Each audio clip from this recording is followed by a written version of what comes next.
94.3 WYBC, the rhythm of the city. Juan Castillo with you. This is the Electric Drum, and it is my pleasure to have in the studio today newly elected alderperson from New Hallville, Devin Smith. How you doing? I'm good. I'm good. Thank you, Juan, for having me on the great WYBC. I can't complain. Absolutely, absolutely. I've been watching you for years. I'm proud of you. Done a great job in this community, and I know you're going to do even a better job as an older person. But right now, let's get into your life, okay? Tell me about, where did you grow up, and tell me about those early years. Sure. Well, first, I got to acknowledge my mom, Darlene Smith, my auntie Sandra, my uncle Junior, and then some key people on my team: Jeanette Sykes, Kim Harris, Rhonda Nelson Sheffield, everyone who helped her support it in Ward 20 residents. Yes. So, I mean, I was born in Hartford, but I definitely claim New Haven and New Hallville as a place that I grew up because I was raised by a single mother and spent pretty much just as much time here, if not more, than I did in Hartford with my grandparents in the house that I'm in now. Yes, yes, yes. So tell me about those early years. Tell me about the early years in terms of schooling. Where did you go to school? Sure. Yeah. So I went to Catholic school my whole life up Okay. until college. I went to St. Cyril and Methodius School in Hartford. Then I went to Northwest Catholic High School in West Hartford.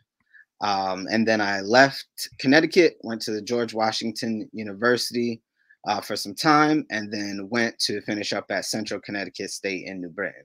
And that's where you graduated from. Correct. Great. That's awesome. So tell me about those high school years. Tell me about some of your mentors and folks that kind of guided you.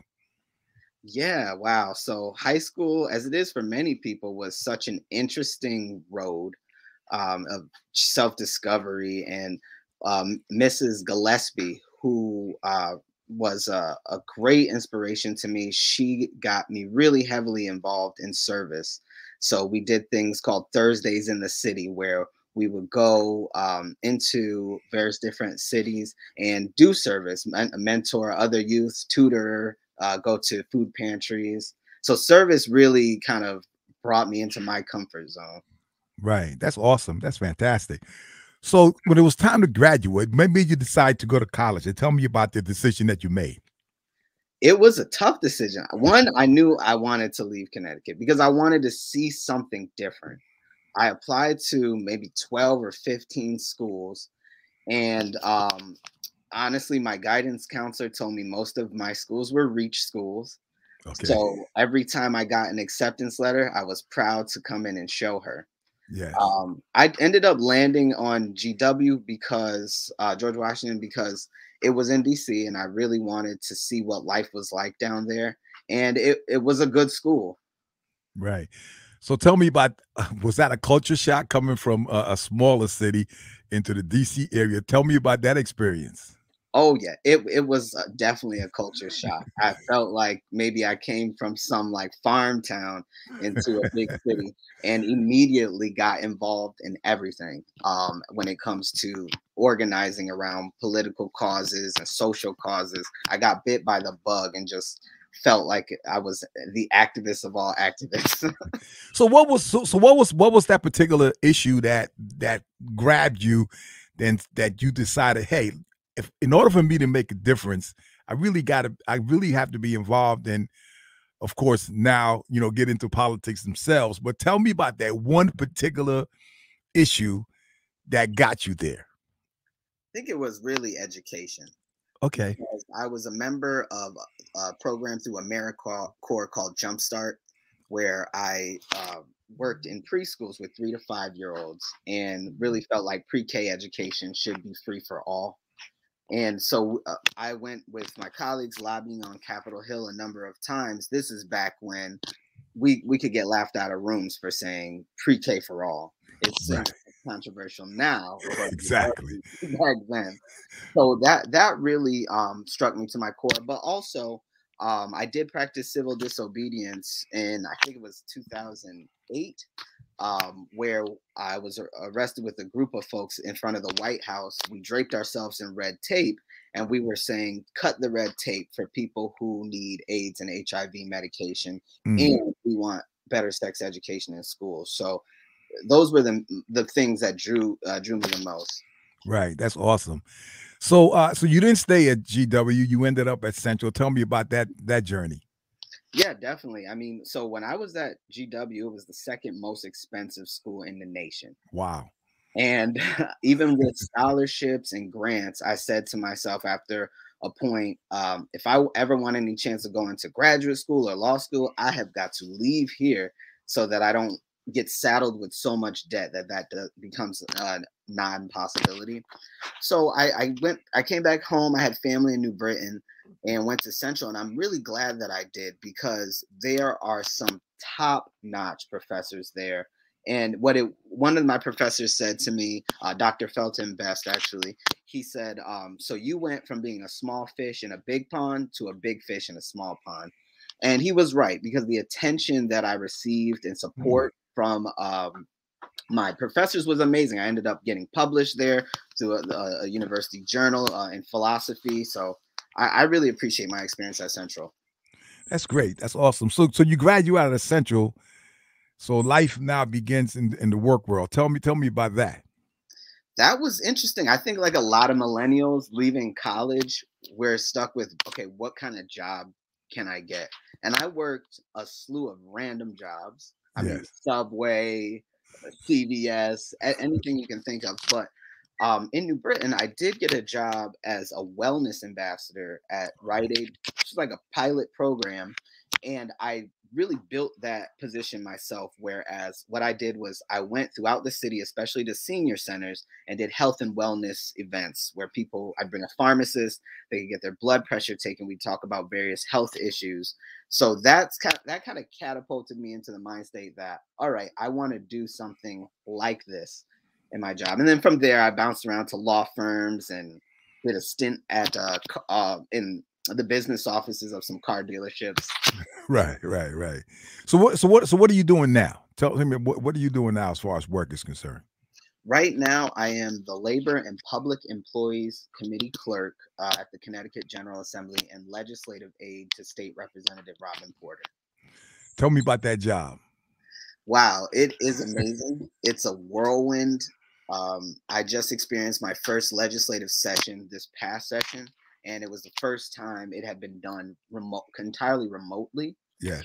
So I'm a person who enjoys a challenge, and they definitely gave me a challenge. But one of the things I love about this job is that I get to see nuts and bolts how our laws are made, what processes go in front of the scene, behind the scenes. And I feel really proud that I'm responsible for managing the flow of those bills that become laws. And sometimes if for clerks, and shout out to all the clerks in the Connecticut General Assembly, if we miss a deadline, a bill might not make it. So that's a lot of responsibility, and I'm really grateful for that opportunity.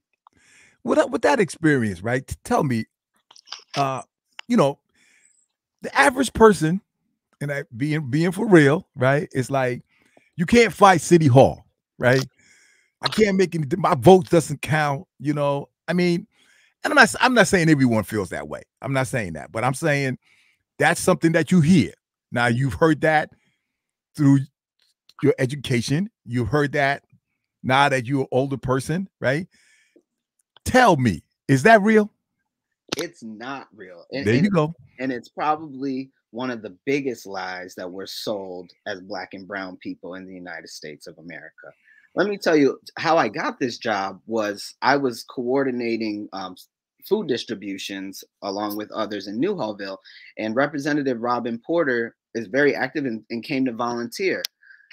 Sometime later, because of the work she saw I was doing, she offered me the position. Now, I say this to say that's a direct connection, right, with a legislator. Mm-hmm. And I myself, even with my time in DC, was a little disillusioned about Okay. how much my voice counted.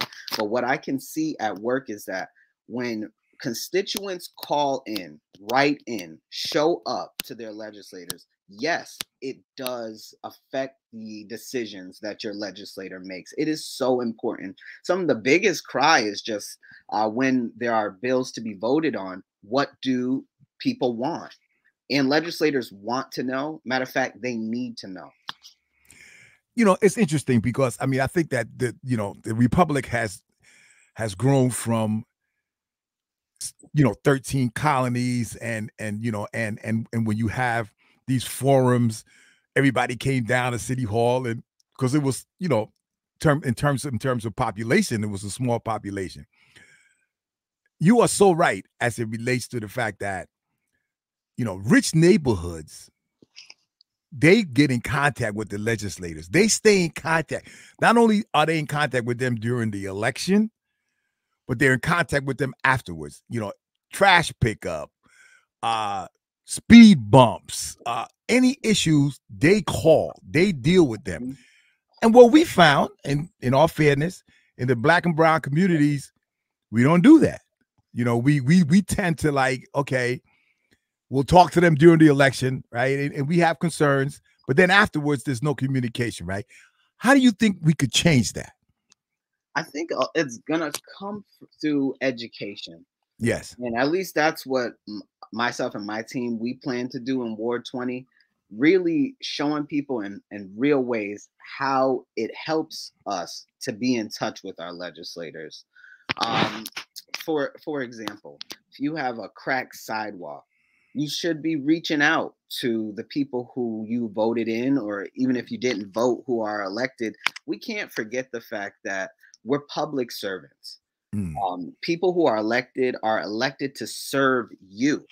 So it is our job as the polity to engage these folks and say, this is what I need. This is what I want. How are you working on this for me? That pressure is good pressure. We have to put Mm. that pressure on. I encourage people to put that pressure on me. Right. Let's talk about New Hallville. Uh, of course, historically, how you had Winchester right there. Folks flocked to this area from all over the country, especially the South, right? A lot of jobs. Middle class Black families grew out of that neighborhood, right? Built homes in that neighborhood, lived in that neighborhood. We lost Winchester, right? People started moving out of New Hallville into Hamden, into Cheshire, into the shoreline, the whole nine, right? So as folks began to make more money and so forth and so on, and went into other careers, right? The neighborhood became an issue in terms of blight and so forth and so on, right? Yes. It's had its issues. There's another issue in regard to folks feeling like somehow the neighborhood is being taken over because gentrification, right? Can Right. you speak to those things that I just mentioned? I know it's a lot, but let's go. Sure, sure. Yeah, well, I got to start by saying I am a product of exactly what you're talking about with that great migration that happened from many people to from the South. That house that I'm sitting in, my family and I, we've been here for over 60 years. My Wow. grandfather worked at Winchester. Oh, When they left, he went to Armstrong, Pond Lily, for those who remember. yeah. And what we are seeing now is that we saw that flight, and there is a lot of blight, but I think that it is up to our elected officials and the community together to work on these issues. That's one of the things I ran on. Really, what I've promised residents is going street by street, block by block, taking an assessment, looking at where are our vacant lots, where are our blighted areas. And in New Haven, we have See Click Fix as one resource. You can put in a ticket so that the appropriate department in the city can come address it. But that's one tier, that's one facet. It takes all of us together. So I plan on doing community cleanups. I think there has to be a cultural shift. Mm. I mean, the stats in New Hallville alone are 30% homeowners, and then the rest of our homes are renter occupied. Wow. And residents have expressed that they would like more pathways to home ownership. And on top of that, they would like classes and to be able to learn how to sustain a home and to have financial literacy training. So I know it, like you said, it's a big question, and Yes. it really takes us moving from multiple different angles, but it can be done. We just have to be systematic about addressing what we see and then the vision that we have. I noticed that businesses are starting to come into New Harville. I mean, we've got a couple of new businesses that have come into the neighborhood. Tell me about what's your plan around that, right? Because obviously the resources and services that are needed for the community, there is no major supermarket in the area, right? Folks got to travel either to Whaley Avenue to the Stop and Shop, or travel to Hamden, or travel to East Haven. All right. Talk to me about that. Sure. I plan on working very closely with the economic development department in New Haven because I would like to invite more businesses, particularly minority or black owned. I like to say global majority, Yes. um, or black owned and brown businesses in the area. Some of the challenges that we have to overcome in Ward 20 involves zoning. A lot of our zoning code here is from the 1960s. Wow. So, and most of our locations are zoned for either housing, churches, or liquor stores. That's a problem. That's a Mm, systemic problem. yes. So, I think that working to get some zoning things changed, working with the Office of Economic Development and connecting with global majority owned businesses, I'd like to draw them in because my mom and my grandparents told me about a time when there there were so many black owned businesses right here in New Hallville. We had dentists, we had variety store, dry cleaners, etc. I don't see why we can't have that again. To that end, right? One of the things that is extremely important, and people talk about it, right? It's gentrification, right? Is it good or bad? Okay. We have noticed there's been a change in the neighborhood, and in terms of black, not only black and brown, but white folks are moving into the neighborhood, and there's controversy around that, right? Talk to me about how you feel about that. So I think that gentrification is sometimes seen, it's like a dirty word Hmm. because of what can possibly come with it. What I'd like to see is commute if we're doing any type of gentrification, that it's community based, meaning just community based like beautification. Yes, So I don't, New Hallville used to be very diverse. I don't have problems seeing people of other races or ethnicities come into the neighborhood, but my question is always at what cost? mm, So I'm okay with us having new developments here, maybe even some market rate developments here, but that has to be compensated by deeply affordable housing. To me, it's not a good deal if anyone from my neighborhood is pushed out to make room for anyone else. I get that. Uh, the last one, which is a big one, right? The crime in the city has been rising, and it's been rising in New Orleans, right? Talk to me of how you plan to deal with that issue. Yeah, so that is huge, and I want to like take a moment to like send my condolences to anyone who's lost friends or family to gun violence recently. It's there's been a lot going on. But what I'd like to do is work with the community and with the New Haven police. What residents have told me is they want to see more community policing. Hmm. They want to see cops walking the beat, walking streets, becoming more friendly and familiar with families so that when things are going on, the police know whose mom to speak to or whose aunt, father, cousin, etc. to speak to. I think that that could tamp down on some of the violence, but what we really need is, I think, also goes back to this economic development point in skilled workforce training. I'm not saying that that is going to solve all the problems. I'm not nearly naive enough to believe that just creating jobs and a better living environment will quit all of this gun violence. But I'm also not a fatalistic person. I think that if we build and work on these things, we'll see a reduction.